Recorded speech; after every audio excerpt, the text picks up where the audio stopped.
Welcome to today's Vermont-Oxford Network Grand Rounds, Evidence to Practice, Eat, Sleep, Console.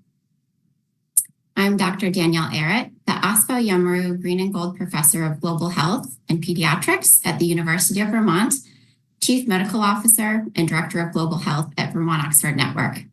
I'm pleased to be joined by Professor Roger Saul, who's the H. Wallace Professor of Neonatology at UVM, the Coordinating Editor of Cochrane Neonatal, and the Director of the Institute of Evidence-Based Practice for Vermont-Oxford Network. We have two wonderful discussants today, both hailing from Larner College of Medicine, University of Vermont, Dr. Leslie Young, who is an Associate Professor of Pediatrics, and Dr. Adrian Paul, who is currently an Assistant Professor of Pediatrics.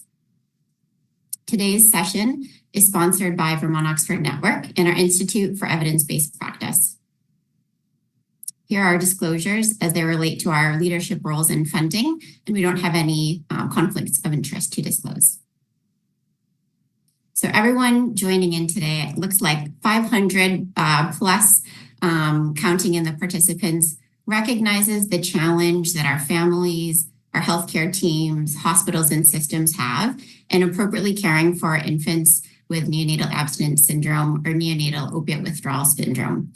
We're excited that we have today's session to talk about the evidence, our opportunities for learn, and where the evidence is focusing us. So we have an hour of wonderful discussion, and we're excited to be focusing in on this today. We really hope that this is a robust conversation and dialogue. We have two different options for the audience to join in the participation. One is to use the chat feature in Zoom and to choose comments or questions selected to everyone. And we'll also have several polls that will pop up using the Poll Everywhere platform. We hope that you can use one of the various options for Poll Everywhere so that we can see our answers joining in with the whole group. We apologize, those that are in the chat won't be added in. So we have three different ways to use the Poll Everywhere app. The first is to use a web platform or a internet engine. You can use the QR code that you see or pollev.com/VTOxford. The second, there's an app. And then the third is to send a text on a mobile device. So we'll give this a try. And the first is to see what types of practice environments our audience is joining from today. So please answer for yourself, whether you practice in a hospital with a level 3 or 4 NICU, a hospital with a level 2 NICU, a community hospital that doesn't have an ICU for neonates on site, or a different type of setting.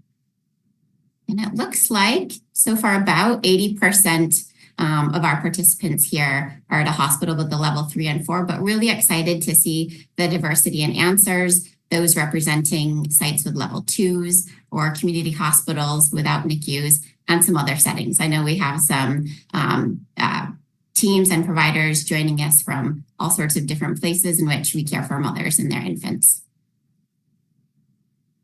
Great. Well, we'll have some more polls coming up later. The next one is whether you have a written guideline that addresses the management of infants with opiate withdrawal. So recognizing that we have a lot of NICU sites, it looks like the vast majority do have a written guideline. Those that are uncertain or are answering no, hopefully we'll have some ideas that come from today's session about what might be some next steps on that pathway. And in speaking about the evidence that might inform those guidelines, I'd like it to turn it over to Professor Roger Saul to share with us the evidence to practice on the caring for neonates with opiate withdrawal. Over to you, Roger. Thanks, Danielle. I'd like to take the first part of this seminar to just briefly talk about the evidence regarding the care for newborns with opioid withdrawal syndrome. As any of you who are tuning in the United States know, there's been a surge of opioid use in the United States. From 1999 to 2009, there was a quadrupling of opioid pain reliever prescriptions and sales nationwide. Not surprisingly, this led to a huge increase in the number of mothers who were on opioids at the time of delivery. Here, looking at the national prevalence of opioid use disorder for 1,000 delivery hospitalizations, we see a nearly fourfold rise in mothers with opioid-exposed newborns delivered between 1999 and 2014. These infants need careful follow-up and assessment. Since the 1970s, there have been several scoring systems that were developed to guide the diagnosis and treatment of neonatal abstinence syndrome or neonatal opioid withdrawal syndrome. But there is no one agreed upon scoring tool. Perhaps the most frequently used tool is the Finnegan Neonatal Abstinence Scoring System, developed in the early 1970s by Dr. Loretta Finnegan. It is now a widely used tool for assessing and managing neonatal opioid withdrawal symptom, helping healthcare professionals quantify the severity of withdrawal symptoms and guide treatment decisions.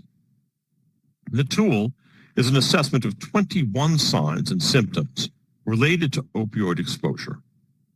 Infants are assessed on a point system where each sign and symptom are weighted with corresponding values. For many centers, the threshold to begin pharmacologic treatment is either 3 consecutive scores of 8 or more, or 2 consecutive scores of 12 or more.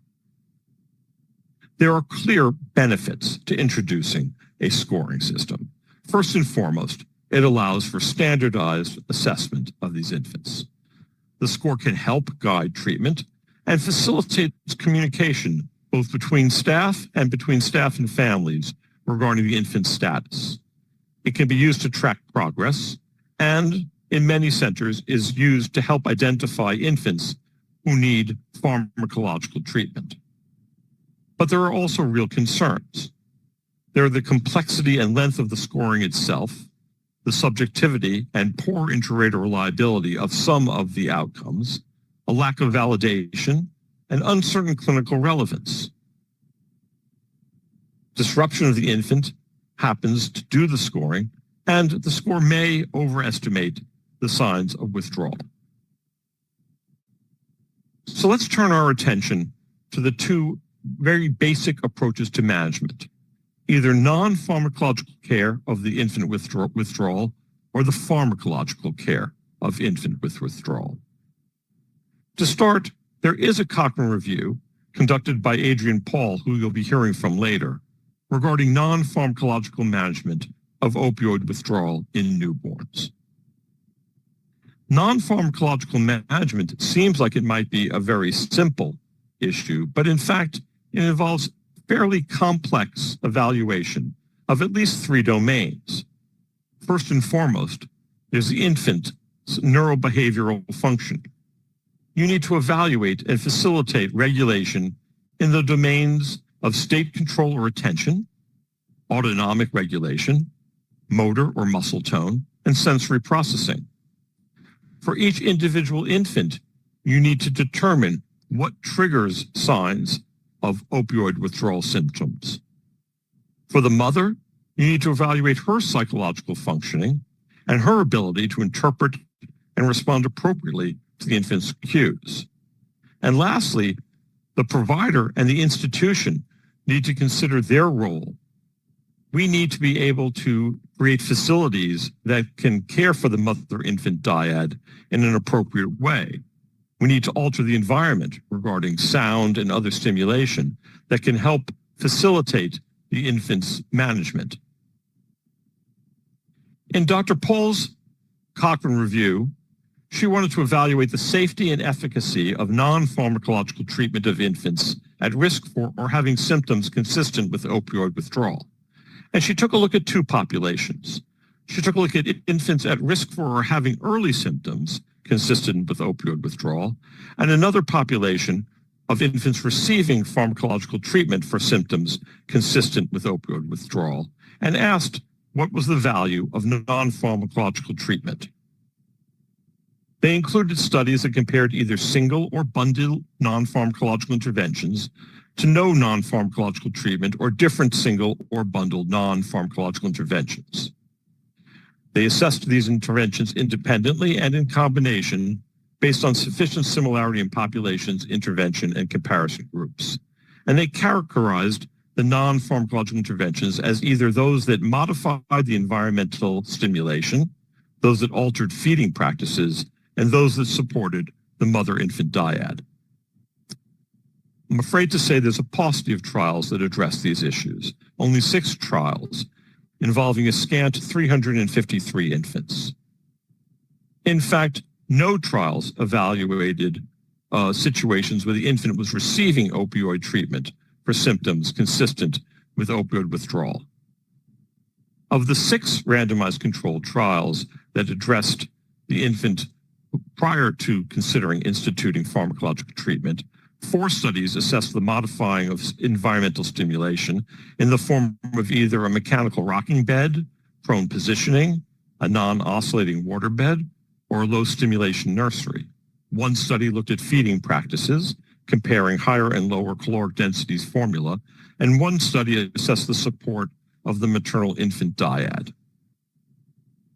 Unfortunately, regarding our primary outcomes of length of hospitalization or pharmacological treatment, we see few, if any, differences. There was no effect on length of hospitalization from the 1 study that modified environmental stimulation and from the 1 study that supported the mother-infant dyad. Similarly, none of these 3 non-pharmacological approaches could be proven to alter the need for pharmacological treatment. From the scant evidence, Dr. Paul and colleagues claimed that they were uncertain whether non-pharmacological care for opioid withdrawal in newborns affects important clinical outcomes.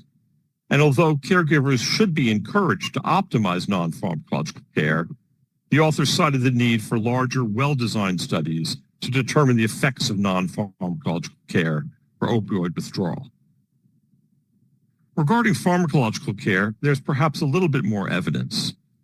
For infants with severe NOWs, use of a medication in addition to non-pharmacological measures may be necessary to improve clinical signs of withdrawal and minimize complications.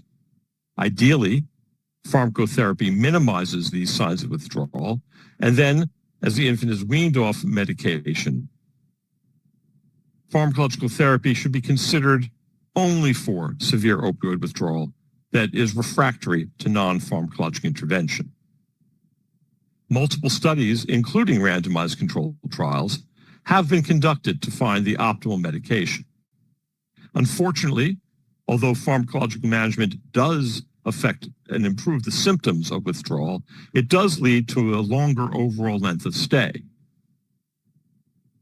Although opioids remain the preferred mainstay pharmacological agent in the treatment of opioid withdrawal syndrome, there is no clear consensus on the choice of opioids. In a 2021 Cochrane review evaluating pharmacological treatments, found that opioids was associated with reduced treatment failure compared to other drugs, including phenobarbital, diazepam, or chlorpromazine. Morphine and methadone remain the most common first-line medications and appear to be similarly safe and effective. And morphine and methadone have similar rates of treatment failure, initiation of breast or expressed human milk feeding, and adverse events. But let's take a look at reevaluating this entire process, which really begins with our reliance on scoring the infant's withdrawal. As noted earlier, there are questions about the use of the Finnegan neonatal abstinence scoring syndrome. Many of the symptoms that are measured are not exclusive to NOWs. For example, hyperactive moral reflex, yawning, nasal stuffiness, seizing, etc. And in fact, these signs can add up to 6 points just on their own. That's concerning, since the threshold for treatment in many facilities is a score of 8. Further, an infant's score is based on 21 relatively subjective items, which leads to variability between scorers. While the Finnegan neonatal abstinence scoring tool has been a catalyst in improving care, other newer methods may more accurately and effectively address the need of infants with NOWs. Shifting from a score-based assessment tool to a function-based tool, from medication management to primarily non-pharmacological care, and from physician-led care to family-focused care management has now been demonstrated to improve outcomes for infants with NOWS. Eat, Sleep, Console is such an approach. Eat, Sleep, Console is an alternative approach to NOWS assessment and emphasizes non-pharmacological care as the first line of treatment, starting with the creation of a low-stimulation environment. ESC emphasizes parental involvement in determining care and treatment plans, which results in increased support of the mother-infant dyad. Compared to the lengthy 21-item list of the Finnegan tool, which requires disturbing the infant, Eat, Sleep, Console focuses on 3 observations of whether the infant can eat, whether the infant can sleep, and can the infant be consoled. If these criteria are met, we don't need pharmacologic intervention. If not, in fact, we need to reprioritize our use of non-pharmacological care. But it's not so straightforward of how we move from our tradition of relying on Finnegan scoring to the Eat, Sleep, Console approach. We don't want to throw out the baby with the bathwater. And we're thrilled to have 2 experts, both from the trials perspective and from the evidence-based practice perspective, to share with us their insights into this revolutionary approach. Danielle? Thank you so much, Dr. Saul, for that wonderful evidence review and a bit of a historical context. I'm so pleased to now welcome Dr. Leslie Young and Dr. Adrienne Paul to share their recent and ongoing exciting work advancing care for neonates with opiate withdrawal syndrome. First up, I'd like to welcome Dr. Young. Over to you. Thank you, Danielle. Before discussing the evidence to support the ESC care approach, I'd like to start by providing some context for the trial that was conducted and help lay the foundation for the why behind this work and the work that those listening today might be considering. The Advancing Clinical Trials in Neonatal Opioid Withdrawal, or ACT-NOW collaborative, was designed to inform a standard approach to caring for infants with NOWS through large, multi-center studies intentionally developed to address knowledge gaps in the field, while leveraging 2 established networks uniquely poised to address this crisis quickly, and clinician scientists in highly affected areas who were motivated to develop evidence to improve care. Our initial step in our work was to understand the clinical landscape that we would be conducting these trials against. We conducted an observational study across 30 participating sites, including 1,377 infants, and we found that a substantial degree of site-level variation exists across all domains of care, and that this variation was more than any one of us would have anticipated, given our practices at our own care settings. We found from this work, much like Roger has concluded, that the area where we could have the most substantial impact in our studies moving forward was starting at the beginning in our approach to assessing infants with NOWS. In order to provide infants with the best support and care during their admission, we really needed to have a better understanding of how to assess them. And we knew we were answering the right question. The average hospital stay for infants with NOWS from our work we found was 12 days. For infants who receive opioid treatment, however, the average stay is approximately 3 weeks longer than for infants who did not, 24 days versus 4. And from our work, we found a substantial degree of variation across our sites in the proportion of infants who receive pharmacologic treatment. Here I show a box and whisker plot where each dot represents a site, and you can see its position along the x-axis represents the proportion of infants treated pharmacologically at those sites. Here, our sites range from 7% of infants receiving pharmacologic treatment to 100% of infants receiving pharmacologic treatment, really calling into question, is there better way to assess NOWS severity and identify infants who should receive pharmacologic treatment? Roger's done a great job discussing the Finnegan neonatal abstinence scoring tool and outlining its use over the last several decades. However, many clinicians do believe it overestimates the need for medication and believe that an alternative is needed for our assessment of these infants. And families find these inconsistencies frustrating at best, and they can contribute to a degree of mistreatment in the medical system and further compromise engagement of families. The ESC care approach is one alternative that's been proposed and the one that we'll be discussing most today. This is a function-based assessment of now severity that was first proposed by Matt Grossman and colleagues out of Yale as a novel and simplified approach to the assessment of these infants, placing an emphasis on the functional components of withdrawal. Simply, can an infant eat, sleep, and be consoled? There were many that were quick to begin replacing the Finnegan with ESC and their assessment approach for these infants. But it's important to highlight that the work Matt Grossman and colleagues published didn't just include this novel approach to the assessment of now severity.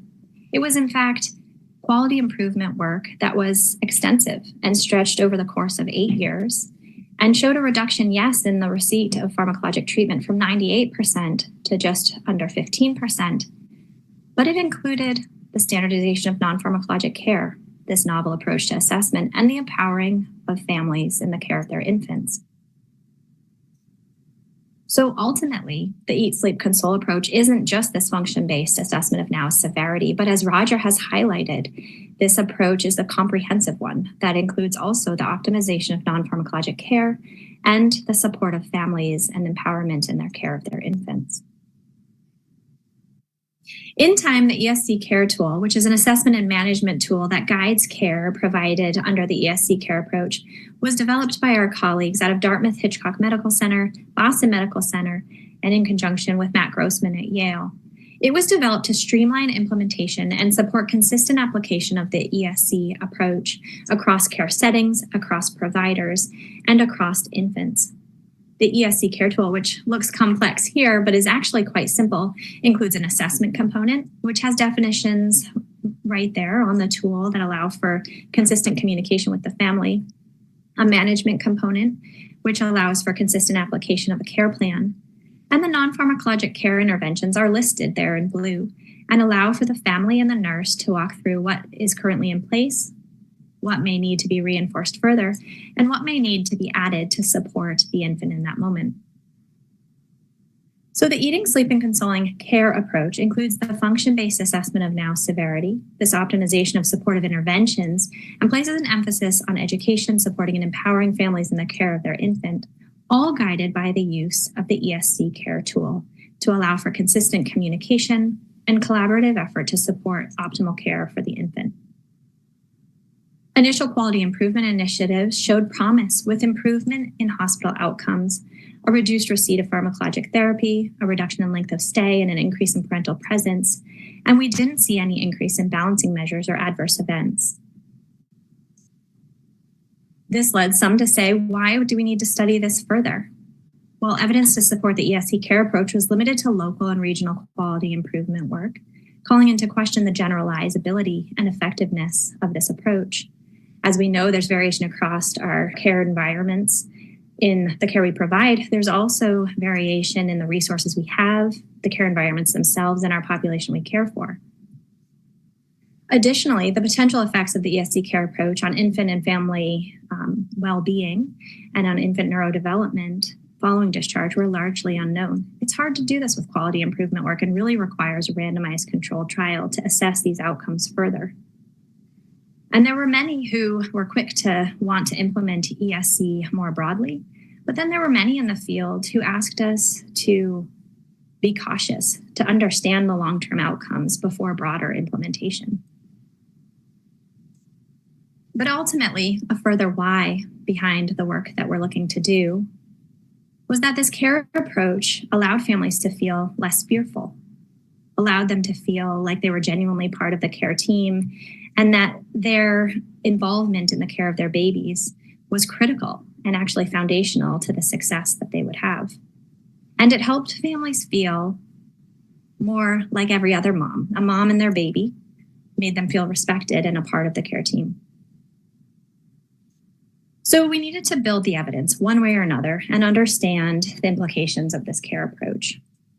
We conducted the ESC Now randomized controlled trial, which compared the ESC care approach to usual institutional care using the Finnegan Neonatal Abstinence Scoring Tool or a modification thereof.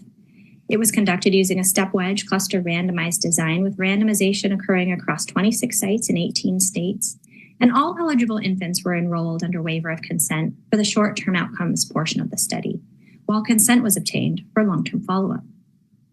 Here I show a schematic of our study design. Our 26 sites were randomized into one of the 8 blocks you see there to the left, and those 8 blocks were randomized into the timing of their transition to the use of ESC.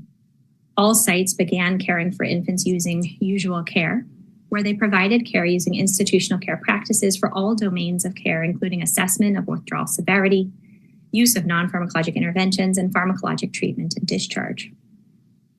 Sites would subsequently transition into using the ESC care approach, where they provided care for infants using the ESC care tool for the assessment of withdrawal severity and to guide management. Non-pharmacologic interventions were optimized to the extent possible at each site, and approach to pharmacologic treatment and discharge was per the site's usual care practices. Ultimately, 1,305 infants were enrolled, 702 in the usual care periods, and 603 in the ESC periods.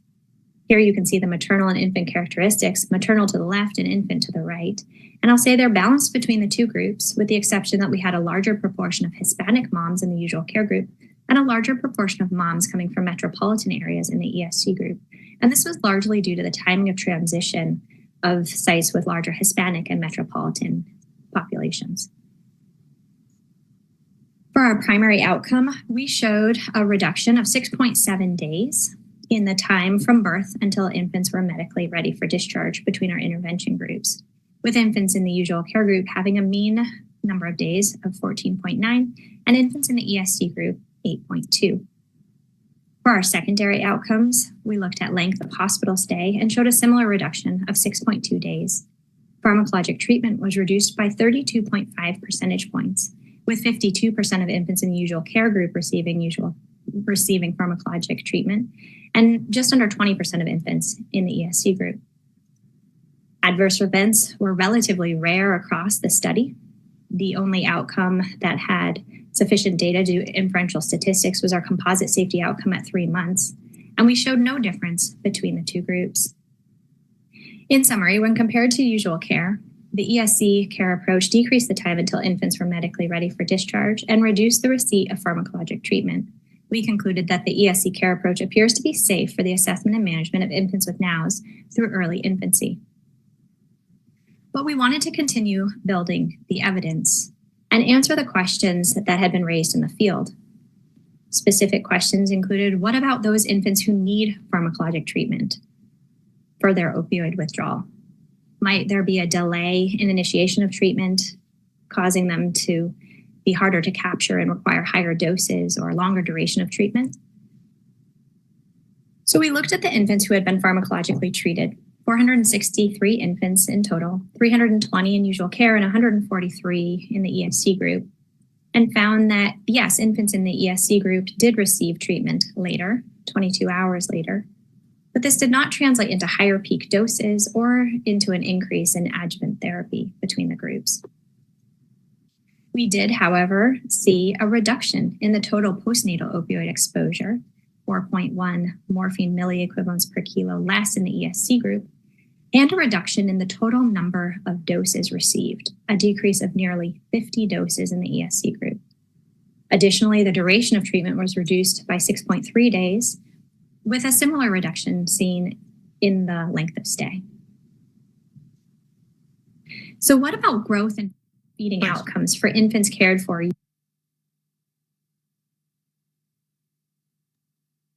Apologies, everyone. We're having a technical issue. We'll get this going here in just a second.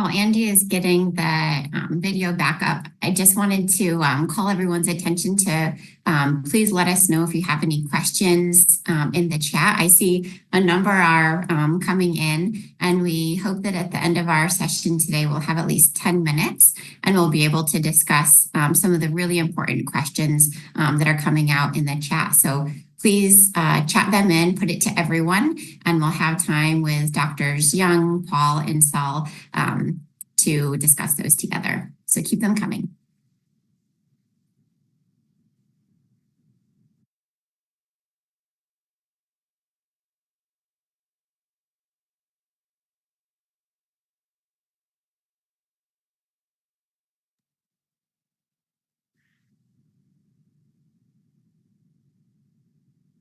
Danielle, while we're waiting for Andy, there were a couple of things that came up that I was curious about. We were asked, I used data on the number of mothers delivering. That's a decade old now. I did not find anything more recent, and I was particularly interested in either Adrian or Leslie, whether or not there is a more recent update of that number. I don't, from my personal sense of practice, I don't have a sense that it's gone down in any way. But I didn't know if there's a better citation or resource for that.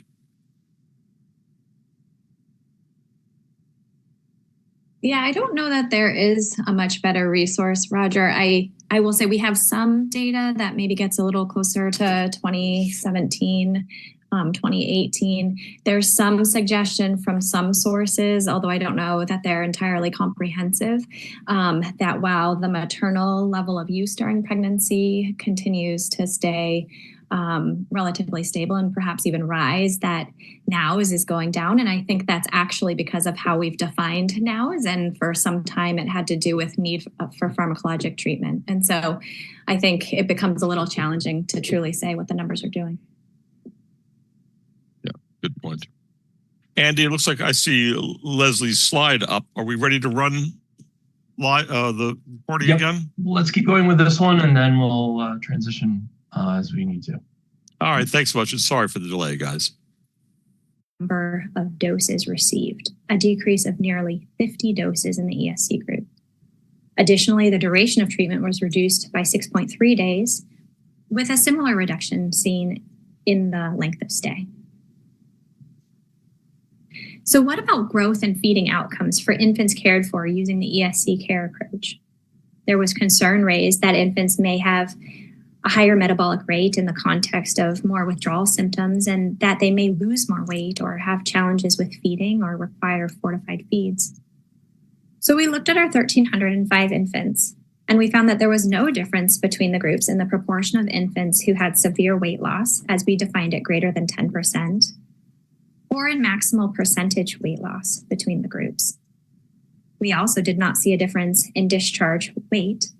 The only place we saw a difference was in the weight on day of life 3, and this is of questionable clinical significance. We saw no difference in the receipt of high-calorie formula during the hospital stay, or in the receipt of gavage feeds, or fortified formula feeds at discharge. The only place we saw a difference, and in keeping with the quality improvement work, was in breastfeeding. In all domains that we assessed, we saw an improvement in breastfeeding for the ESC group, 11 percentage point increase in breastfeeding anytime during the hospital stay, a 15.7 percentage point increase in breastfeeding at the time of discharge, and a more than doubling of exclusive breast milk at discharge with an increase of 8.4 percentage points. So what about PRN or symptom-based approach to pharmacologic treatment? As I said, PRN dosing was not part of our study. We felt that it was a completely separate intervention and should be studied as such. So our study will not speak to PRN dosing. However, I'm pleased to say there is ongoing research that's being conducted by our research group to look at symptom-based dosing through a comparative effectiveness multi-center randomized controlled trial conducted at 23 sites across 13 states using a 2-period cluster crossover design. The primary objective of this study is to compare the length of time from birth until medically ready for discharge between infants with NOWS at risk for pharmacologic treatment and managed for NOWS with either a symptom-based approach to dosing or a scheduled opioid taper. And I'm happy to say that we actually just closed enrollment on this study.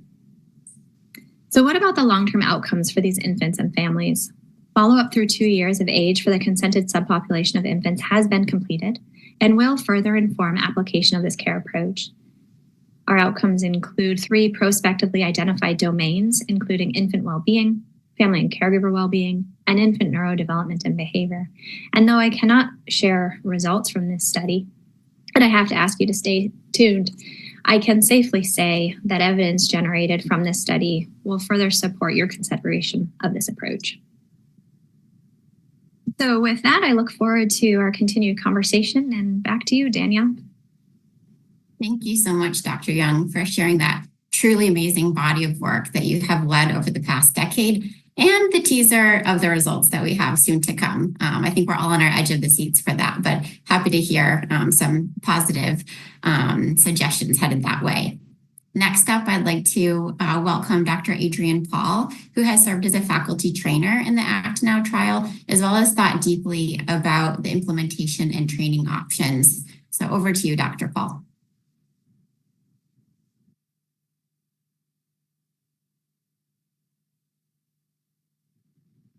Thank you, Danielle. Now we will shift gears to discuss implementation and training options, exploring how we can translate this evidence into practice. Dr. Young has shown us that there is clear evidence for use of the ESC care tool.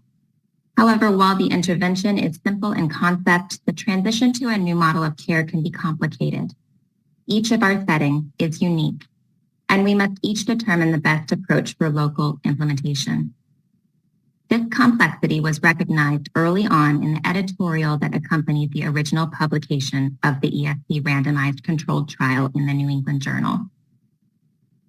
Wanda Barfield emphasized the importance of developing tools and resources to facilitate implementation across varied settings and ensure that this new model of care is broadly available for all patients. This complexity is what we will dive into next. As we move beyond the study to wider implementation and dissemination, it is important to recognize that the ESC care tool has been successfully implemented in a variety of settings. This ranges from 26 sites in 18 states for the ESC trial to small community hospitals that rarely care for infants with NOWs. Each site has encountered different challenges and successfully implemented ESC in the setting of varied resources, varied hospital and state policies, and even varied leadership engagement. A common thread is that each site has champions and is motivated for change. For the sites trained by the ESC training group, a typical approach is a train the trainer model, where teams of site champions participate in a simulation-based training and then design a local site training based on their experience. The goal is for the attendees to attain 100% inter-rater reliability in using the ESC care tool, while also gaining important tools for successful implementation. The length and form of training has varied and was adjusted to suit the needs and resources of each site, ranging from a half day to 3 days, with varying degrees of in-person, collaborative, and asynchronous work. Common training elements include pre-training efforts to lay the foundation for ESC, including a strengths and needs assessment for the site, education about NOWs, and review of the ESC care tool prior to the training. Post-training, we have found it helpful to have an ongoing forum to discuss challenges, whether that is specific difficult cases or systems issues that need further discussion. For many trainings, this has been integrated with rotating supplementary education modules. Key resources that were made available for each site include foundational educational materials and cases for assessing inter-rater reliability. To ensure fidelity, we recommend that trainers have 100% inter-rater reliability with the written cases, and bedside staff have 80% inter-rater reliability prior to using the ESC care tool clinically. One example of the Train the Trainer session is the 2-day intensive training used for sites in the Act Now ESC trial. This training incorporated live, interactive, virtual case simulations to provide each attendee the opportunity to practice using the ESC care tool in a clinical setting, as well as trauma-informed care discussions and opportunities to brainstorm anticipated challenges and solutions. It was designed to support 100% inter-rater reliability and written case completion so that the attendees would be ready to train others at their site. When thinking about if and when your site might be ready to implement the ESC care tool, there are a number of common questions that arise, and we will take a moment to discuss some of these. The most straightforward question is how to train staff. Whether it is for implementation or to maintain competency, the trainings should be customized for your site with a goal to have 80% inter-rater reliability for all staff who are using ESC. Some sites with large staff will train a core team to care for infants with NOWs, while others will train their entire staff. Some will use in-person large group sessions. Some will train one-on-one or virtually. In terms of maintaining competence, whether it is due to low numbers of infants with NOWs, a very large staff, or staff turnover, many sites put a system in place as they implement the ESC care tool. There are many options that have been used, often in combination. Many sites develop a just-in-time training package with resources for nurses and team members to refresh their understanding. Some practice ESC assessments on any newborn. Without documenting in the chart, they observe and then review the ESC care tool outside of a patient's room with another staff member to keep the assessment process familiar. Others have developed annual online competencies using written or video cases, and some have created a forum for case discussions or encouraged staff to attend external educational sessions. Another common question is, how do we prepare families before hospitalization? This question is an important part of laying the foundation for ESC.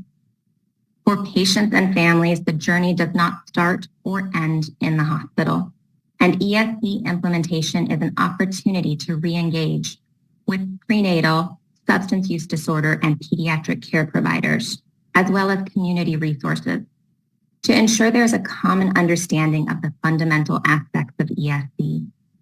This includes the importance of planning for parental presence and rooming in, limiting excess visitors and maintaining a calm environment, promoting skin-to-skin and breastfeeding, and planning for respite by identifying support people who can stay with the baby to give parents breaks.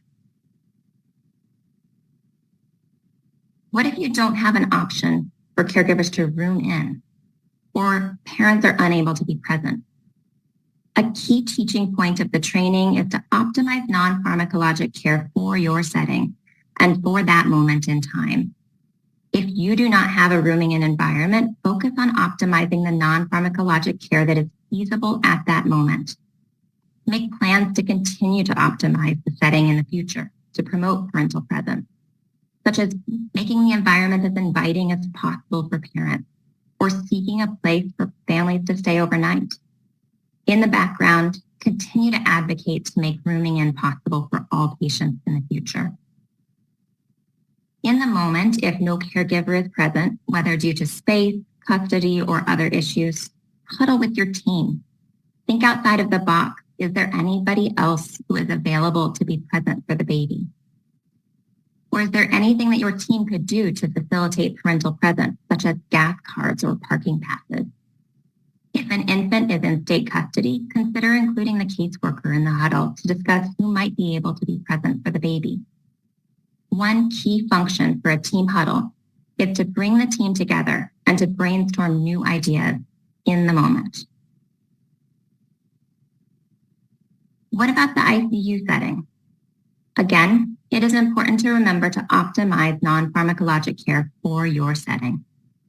Some non-pharmacologic care is more difficult to provide in the ICU setting, and some is more readily available.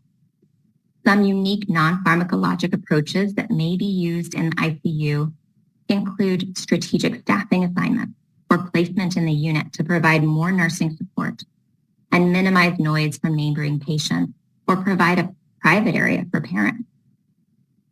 When possible, you could involve therapy services or volunteers in the care of infants, especially if you have a cuddler program. The ICU is often intimidating for caregivers, and it is helpful to reinforce the value of the parent or caregiver being part of the care team and being present to support an infant. More broadly, it's always helpful to ask whether an infant truly needs ICU level of care or whether another setting may also be considered appropriate. Some infants who are in the ICU have other reasons that could cause eating, sleeping, or consoling difficulties. When evaluating these infants, consider whether the symptoms you are seeing are due to NOWS or due to a non-NOWS etiology, such as prematurity or hypoglycemia. Better understanding the etiology of symptoms may affect your decisions about care, in particular decisions about pharmacologic treatment. As you can see from these common questions, there are often multiple potential solutions to the questions that arise. When implementing ESC, it is essential to collaborate locally and determine the best approach for your site. Identifying a local champion or team of champions to design implementation and support the care team after implementation is an important first step. Once this team is in place, they can review the core tenets of ESC and customize implementation for the site, brainstorming strategies for local implementation. The message I hope you all take away from this presentation is that the ESC care tool can be successfully implemented in a variety of settings as long as you have an invested team prepared to optimize care in your setting. As we have discussed, there are multiple pathways forward in training. There are also important upcoming opportunities. Video and written training materials from the trial will be made publicly available once the study closes. Additionally, the ESC faculty are partnering with the Vermont Oxford Network to explore ways to support training. As a first step, we are excited to be partnering with the Hospital Association of Kentucky on a statewide training cascade and rollout in 2025. Overall, together, we hope to make the simple and non-pharmacologic approach a treatment that is equitable and available for all. Thank you for your time, and I will turn it back over to Danielle. Thank you so much, Dr. Paul. That was such a wonderful overview, and we are also very excited as a VON leadership team member about that first step that we're doing, partnering with the ESC faculty, as well as the Hospital Association of Kentucky and the statewide PQC on the statewide cascade and training rollout later this year, in addition to exploring new opportunities on the horizon. And although we'll get to it at the very end, we will have a survey that is often used for continuing education. So you'll be able to get the one credit hour. But in addition, for those of you tuning in today that are interested, I see the chat blowing up with interest, who would like to engage with us further. We're in the process of really trying to see what most is needed by the community and how we can fit into that landscape. So please share that interest with us at the end. And to come back to some discussion on some amazing topics that have been brought up and wonderful questions, I'd like to invite Dr. Saul, Dr. Young, and Dr. Paul to turn their videos and microphones back on. We have 4 poll questions to really, I think, get the conversation started and to get us thinking, as well as some time for some questions. So we saw at the very beginning, I think about 95% of those tuning in did have guidelines at the highest level of approaching care for infants with opiate withdrawal. So in this question, we're going to dig a little bit deeper. So knowing that most have guidelines, we'd like to know which aspects of care those guidelines are covering. So this is a little bit of a complicated question. We've listed 5 different aspects of care. Might be the assessment approach, non-pharmacologic care, pharmacologic care, feeding, including breastfeeding eligibility, and and toxicology testing. So option A is if all 5 of those are covered in your guidelines. Choice B is if it's 3 or 4 of those. C is 1 or 2 of those aspects.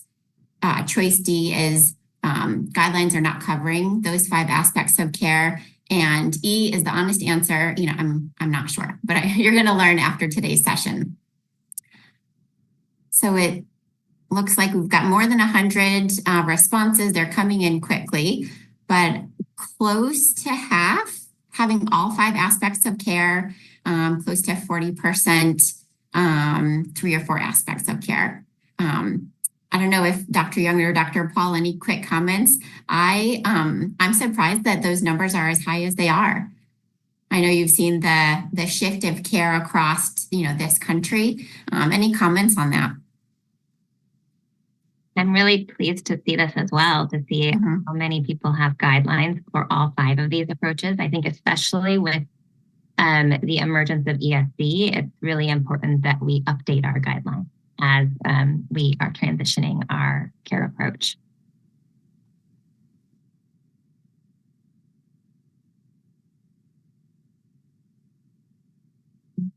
Maybe the next poll, Andy. All right, and then specifically kind of that first point, which type of assessment approach is used at your hospital? The first choice is the Finnegan Neonatal Abstinence Scoring Tool, which Roger had reviewed at the very beginning of this talk. Historically, that had been the basis. Choice B is the Eat, Sleep, Console approach. Choice C is specifically using Eat, Sleep, Console care tool within that approach. D is a bit of a combination, and E is something else. So it looks like we still have quite a few teams using Finnegan, close to 40%. And then amongst the 2 different options that relate to ESC, about 50%.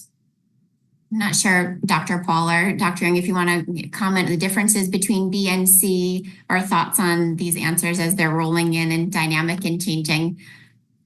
Yeah, I'm happy to. I'm pleased to see the split here with the continued use of ESC. I attempted to draw the distinction in my portion of the presentation, but I do think it's worth continuing to reiterate that not all ESC is the same. And so the ESC assessments are an important component of the ESC care approach.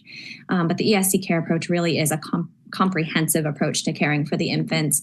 And for our study, we supported that with the ESC care tool to allow for consistent application, because consistency really is key. So happy to see the number of folks using the care tool. So this is exactly the reason we have such seminars, is there's a variation. And there are some people who've adopted ESC. There are some who've adopted it specifically with the care tool. But there's still a third of people that are probably thinking about what they should do and should take some courage of hearing both the strength of the evidence from Leslie, the possibilities of how you implement from Adrian, and the fact that many of your colleagues have tackled this. So this is perfect. This is exactly what we like to see.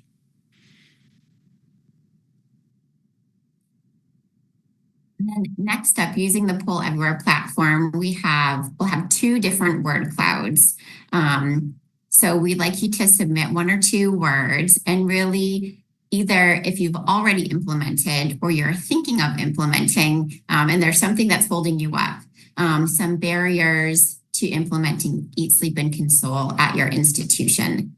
And I know Dr. Young and Dr. Paul have heard these and dealt with these, and Adrian, you even called out frequently asked questions, and I think there's frequently addressed barriers. Change is always hard. That looks like it was the first word up there and the biggest. Staffing, I see, is also a big question, and I think I've seen some of this come up in our chat today too. A few questions that really seem to stick out related to the staffing and the parents. The first was really thinking about, as leaders in our units, whether that's a level 3 or 4 ICU, a level 2, a community hospital, or a birthing center, how are we best caring for families? There was a question about the nurse to patient ratio. Is this something that we should think about as we're implementing this care tool or this care approach? Maybe, yeah. I'm not sure who wants to take that one. Adrian. I'll certainly jump in. I think thinking about your site and what you're capable of as you're implementing ESC is really important. And one of those questions is, do you have the power to adjust your nurse to patient ratio? Do you have the power to change anything that would make the site more comfortable to parents and more inviting to parents? Another thing that we often talk about that I'm actually surprised has not come up on this word cloud is culture and the change in culture that is often part of implementing ESC. So I would encourage everybody to think about that locally as well. Do you feel like you need more staff education on trauma-informed care or exposure to lived experiences? Can you share stories that will help change your culture? Yeah, I think that's exactly right, Adrian. Culture has always been a big one, and this really does involve buy-in at multiple different levels, which I think I see people kind of getting at here, staffing being a prime change for that. One of the things I will say, and in my experience, both at our own site at UVM, but also across the study, was the shift in the bedside nurses and the care team and their how they were drawn to caring for this population. I think it can be a very challenging population to care for, and sometimes people find it a frustrating part of their day potentially. And that shifted during the course of people's implementation. And this actually became a way of preventing burnout at the sites with staffing and to help them feel like they were really contributing in a positive way to improving the outcomes for these babies. And they saw the families lean into that relationship and that collaboration, and it became really rewarding for folks. So another side of the coin to be considering. So that's beautiful. And I think a wonderful segue, we have one other word cloud. So you nicely kind of transition from what are some of the barriers to then what has made it successful? And how can we look at the other side of the coin and turn something that is a challenge into something that is a strength for our unit? So this is the last poll. And for those who have already implemented and really seeing successes, we're trying to bolster encouragement and learn from each other.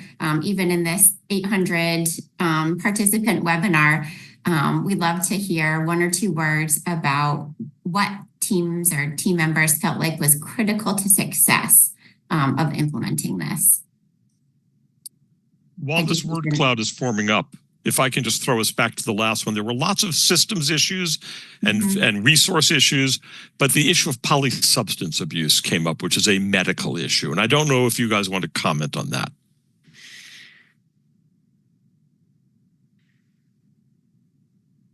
I don't know if you do, Adrian. I'm happy to start. I'd say polysubstance use or exposure for the infants can make it more challenging to care for infants with withdrawal for multiple reasons. The first is their withdrawal can be more unpredictable. And the second is often those are families that are potentially more challenging to engage. And I would just use this as an opportunity to continue to reinforce that when you're providing ESC, you do so by optimizing non-pharmacologic interventions to the extent that you can in your care setting and at your institution and for that specific baby. And so this might be an opportunity if the family's not involved or you're working to engage them to really lean into some of the other non-pharmacologic interventions you have. Mina, take us away. Let's talk about the successes.